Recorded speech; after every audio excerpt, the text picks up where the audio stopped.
Si usted sale de vacaciones esta Semana Santa, es importante que vea estas recomendaciones. Con motivo de Semana Santa llegan las vacaciones y con ello las recomendaciones. Si usted viajará en automóvil, la primera es llevarlo al mecánico de su confianza días antes de su salida a carretera. Primero que nada, revisar frenos, llantas y checar su motor, su afinación, sus bandas, cómo están, cómo andan sus niveles del carro para poder ir más con confianza. El costo dependerá de las refacciones que se tengan que cambiar, pero la seguridad de usted y su familia se encuentran de por medio.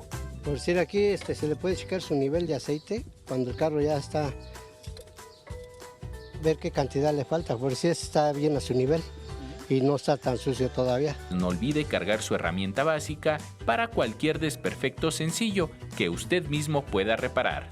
Su llave de cruz, el gato, así que desarmador, algunas llaves de española y todo eso. Caminos y Puentes Federales recuerdan que en caso de requerir apoyo como servicio médico o auxilio vial, pueden marcar al teléfono 074.